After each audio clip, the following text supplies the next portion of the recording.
नमस्कार, मैं अशोक विश्वकर्मा हिंदी परख में आपका स्वागत है। आज के विषय है सूरदास के पद। यह कक्षा 10वीं के क्षितिज भाग 2 पाठ्य पुस्तक से है। यह वीडियो कक्षा 10वीं के विद्यार्थियों, झारखंड पुलिस, झारखंड उत्पाद सिपाही प्रतियोगिता परीक्षा देने वाले विद्यार्थियों के लिए काफ़ी उपयोगी है। झारखंड पुलिस परीक्षा की तैयारी कराने के ख्याल से यह पहला वीडियो है। आपके सिलेबस में क्षितिज और कृतिका से संबंधित जितनी सारी कविताएं हैं, कहानी हैं, उनकी सरल व्याख्या, भावार्थ और उसके बाद वस्तुनिष्ठ प्रश्नों का अभ्यास कराया जाएगा।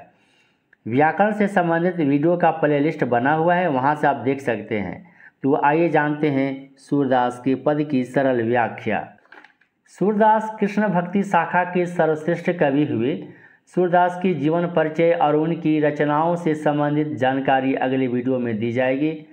सूरदास के पद सूरसागर के भ्रमर गीत से संकलित है। प्रसंग है, श्री कृष्ण के साथ गोपियों का बचपन से प्रेम था। वे कंस को मारने जब मथुरा गए तो वहीं पर रहने लगे। गोपियों को उनकी बहुत याद आने लगी। उधर श्री कृष्ण मथुरा के राज कार्य में बहुत उलझ गए। वे भी गोपियों को नहीं भुला सके। उनके मित्र और स्नेही एक उद्धव नामक व्यक्ति थे। उनके सामने श्री कृष्ण ने अपना यह विचार रखा कि वे उनका संदेश लेकर ब्रज को चले जाएं और वहां पर गोपियों को समझा बुझाकर उनके वियोग के दुख को शांत करें। उद्धव ने श्री कृष्ण की आज्ञा मान ली और रथ पर सवार होकर ब्रज के लिए चल पड़े। वे ब्रज में पहुंच गए। उनका रूप, रंग और वस्त्र आभूषण सब श्री कृष्ण की तरह के थे। रथ को देखकर ब्रज में बड़ी आशंका फैली, पर जब उन्होंने उद्धव की आकृति को देखा तो आश्चर्य और जिज्ञासा हुई। आखिर श्री कृष्ण की आकृति वाला यह कौन है? ब्रज की गोपियां तो बेचैन होकर उद्धव के चारों ओर घिर गईं। बातें करने पर पता चला कि वे श्री कृष्ण की सखा हैं और गोपियों के लिए उनका प्रियतम श्री कृष्ण का संदेश लाए हैं। इसे सुनकर गोपियां बहुत प्रसन्न हुई।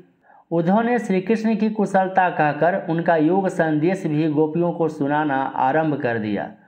इस संदेश में उन्होंने श्री कृष्ण को परम ब्रह्म बताकर यह सिद्ध करने का प्रयत्न किया कि वे सर्वव्यापक हैं। गोपियों का सीधा सरल हृदय यह सब समझने में असमर्थ रहा। इसी बीच में उन्हें एक भौरा उड़ता हुआ दिखाई दिया। कुछ गोपियों ने भ्रमर को, भौरे को अपने कथन का माध्यम बना लिया। वे भौरे को संबोधित करके अपने मन की सारी जली कोटी बातें कहने लगी। ये बातें कहीं तो उद्धव से है, कहीं कृष्ण की ओर भी व्यंग्य किया गया है, पर भौरे पर घटा कर कही गई है।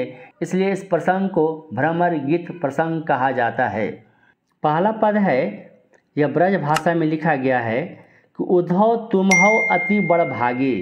बड़ भागी का अर्थ है यहाँ पर भाग्यशाली यानी भाग्यवान। हे उद्धव, आप अत्यधिक अति भाग्यवान हैं, बहुत बड़े भाग्यशाली हैं। यहाँ पर गोपियाँ उद्धव को व्यंग्यपूर्वक कहती हैं कि आप भाग्यशाली हैं, यानी यहाँ पर प्रशंसा में निंदा किया गया है। अपरस रहत स्नेह तगातय। अपरस का अर्थ है यहाँ पर अलिप्त, निरस यानी अछूता। स्नेह तगातय, स्नेह यानी प्रेम, तगा यानी धागा या बंधन, नाहिन मन अनुरागी। हे उद्धव, आप अत्यधिक भाग्यशाली हैं। आपका मन जो है वह किसी के ऊपर अनुरक्त नहीं हुआ है। आपका मन किसी के प्रेम में रमा नहीं है और आप प्रेम के बंधन से अपरस हैं यानी अछूता हैं। पुरैनी पात रहत जल भीतर, ता रस देह न दागी। उद्धव के मन की तुलना किया गया है पुरैनी पात। पुरैनी पात का अर्थ होता है कमल का पत्ता। जिस प्रकार कमल का पत्ता जल के भीतर तालाब के अंदर रह कर के भी वह जल की बूंदे उसके ऊपर नहीं टिकती है, उसी प्रकार आप श्री कृष्ण के सखा होने के बावजूद भी आपका मन किसी के प्रेम में नहीं रमा है। और अगला तुलना किया जा रहा है तेल की गागरी से। उद्धव के मन की तुलना किया गया तेल की गागरी से कि यहाँ ज्यों जल महा तेल की गागरी, पुरैनी पात यहाँ पुरैनी पात रहत जल भीतर में उपमा अलंकार है। तो उपमा किया गया है, तुलना किया गया है उद्धव के मन का तेल की गागरी से। जैसे तेल की गागरी पर इतना चिकना होता है कि जल की बूंदें नहीं टिकती हैं, उसी प्रकार आपका मन पर जल प्रेम की बूंदें हैं, प्रेम का जो रस है वह नहीं टिक पाती है। प्रीत नदी में पाँव न बोरियो, दृष्टि न रूप परागी। प्रीत नदी में यहाँ पर रूपक अलंकार है। अलंकार से संबंधित वीडियो का प्लेलिस्ट बना हुआ है, वहाँ से आप देख सकते हैं। प्रीत नदी में पाँव न बोरियो, बोरियो यहाँ पर लिखा हुआ है, बोरियो यानी डुबोया, पाँव यानी पैर, पाँव।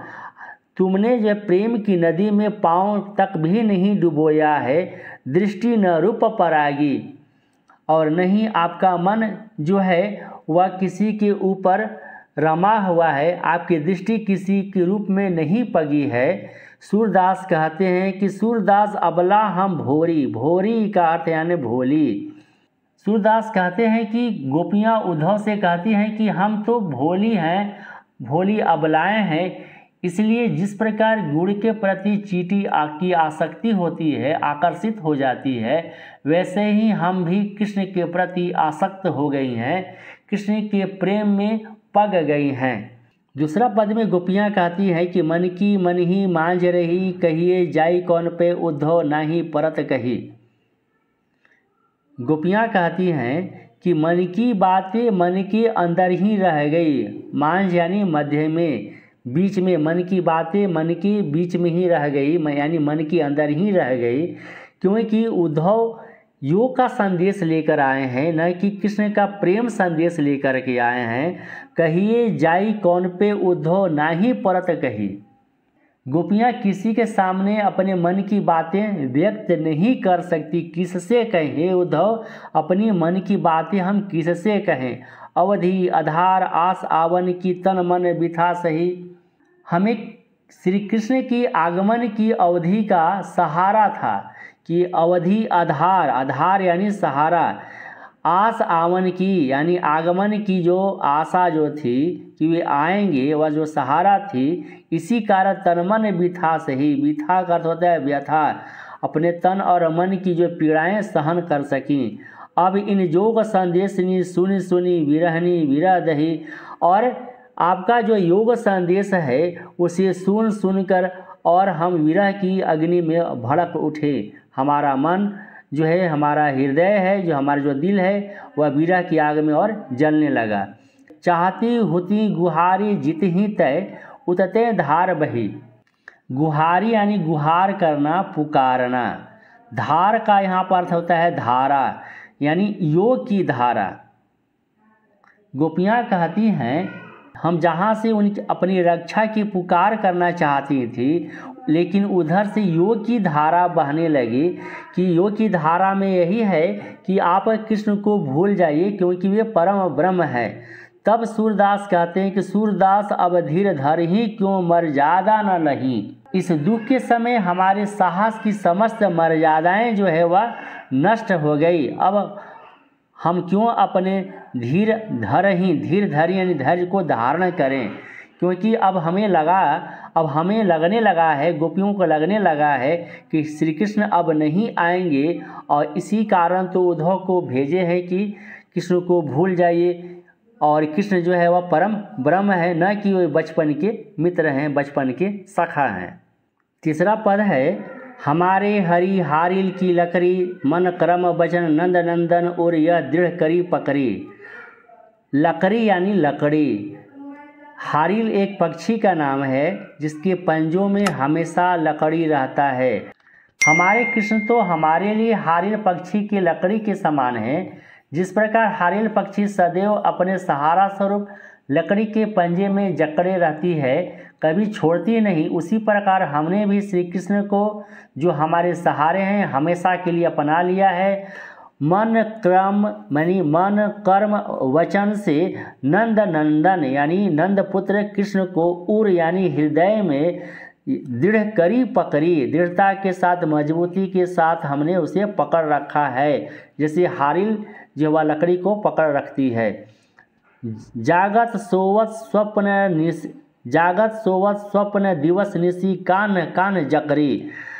जागते सोते सपने में, दिन में, निशी यानी रात में, कान्हा कान्हा कृष्ण कृष्ण की रट लगाए रहती हैं। सुनत जोग लागत ऐसे है, सुनत जोग लागत है ऐसो ज्यों करुई ककरी।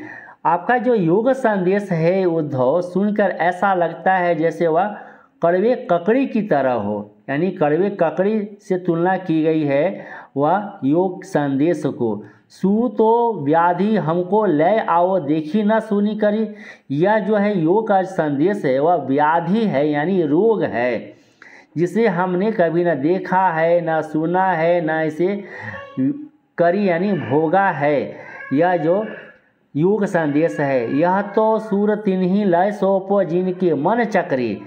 यहाँ पर सूरदास कहते हैं, गोपियों के माध्यम से कहते हैं, यह जो योग संदेश है उनको सौंप दीजिए जिनका मन चक्री है, यानी वह चक्र के समान चंचल है। जिनके मन चंचल है उन्हीं को योग संदेश जाकर सुनाइए। हमारा मन स्थिर है, हम कृष्ण के प्रेम के प्रति एक निष्ठ भावना है, हम कृष्ण को छोड़कर अन्य की उपासना नहीं कर सकती। चौथा पद में बताया गया है, हरि है राजनीति पढ़ी आए समझी बात कहत मधुकर की समाचार सब पाए। यहाँ पर मधुकर कहा गया है, उद्धव को कहा गया है। मधुकर के दो अर्थ है, भौरा और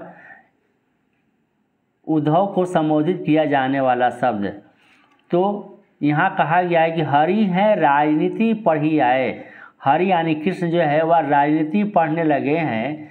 ये गोपियाँ कहती हैं, अपने सखी से कहती हैं कि सुना है श्री कृष्ण जी अब राजनीति सीख गए हैं। समझी बात कहत मधुकर के, मधुकर यानी उद्धव की बातें आपको समझ में आई जो योग संदेश है, और कृष्ण के समाचार सब अपने पाए। इक अति चतुर होते पहले ही अब गुरु ग्रंथ पढ़ाए। एक तो पहले से ही चतुर थे, अब जो है वह राजनीति की पाठ हमें पढ़ाने लगे हैं। बढ़ी बुद्धि जानी जो उनकी योग संदेश पठाए। उद्धव भले लोग के परहित डोलत धाय। धाय यानी दौड़ना, परहित यानी दूसरे के उपकार के लिए, भलाई के लिए। गोपियाँ कहती हैं कि उद्धव के ज्ञान मार्ग के उपदेश से आपको यह अनुमान लग जाना चाहिए कि कृष्ण किस तरह की बातें करने लगे हैं। एक तो पहले से ही बड़े चतुर थे, एक तो वे पहले से ही बड़े चतुर थे, अब प्रेम करके उन्होंने अपनी चतुरता और दिखला दी। उनकी बुद्धि का तो यह तभी पता चल गया जबकि उन्होंने स्त्रियों के लिए योग साधना का उपदेश कहलाकर भेजा था। हे सखी, पहले लोग बड़े भले होते थे जो दूसरों के हित के लिए, भलाई के लिए दौड़े फिरते थे। तो उद्धव ऐसे ही लोग हैं जो हम लोगों की भलाई के लिए दौड़े हुए आए हैं यहाँ पर। अब अपने मन फिर पाई हैं चलत जो होती चुराए।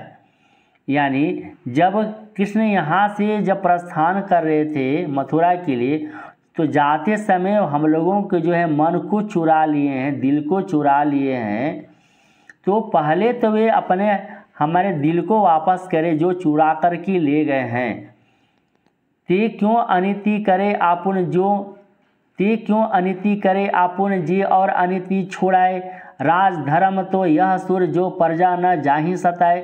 गोपियाँ कहती हैं कि यह तो अनिति है, यह तो अत्याचार है जो हम सभी गोपियों पर कृष्ण कर रहे हैं। तो ये अत्याचार से हमें मुक्त तो करें, क्योंकि हमारे मन को चुरा कर के ले गए हैं। चोरी करना तो वह अनीति है, अत्याचार है। तो राजनीति की बातें किस मुंह से कृष्ण कर रहे हैं। राजधर्म तो यह सुर जो प्रजा न जाहि सताए। यह राजधर्म है, राजा के अधर्म है कि वह प्रजा की रक्षा करे, प्रजा को नहीं सताए। राजधर्म तो तब जानना चाहिए जबकि उस राजा की प्रजा सताई ना जाए। तो कृष्ण जो है राजनीति, कैसी राजनीति की बातें करते हैं, यह तो अनीति है। सूरदास के इन चारों पदों में श्रृंगार रस के पुट दिखलाई पड़ते हैं। श्रृंगार रस के दो पक्ष हैं, संयोग श्रृंगार और वियोग श्रृंगार। तो यहाँ पर वियोग श्रृंगार रस के पुट दिखलाई पड़ते हैं और व्यंग पूर्वक वह गोपियाँ अपनी बातों को कहती हैं, उद्धव को खूब खरी खोटी सुनाती हैं। अगले वीडियो में इस पाठ से संबंधित MCQ करेंगे, वस्तुनिष्ठ प्रश्नों को हल करेंगे और सूरदास की जीवनी और इनकी रचनाओं को भी हम लोग पढ़ेंगे।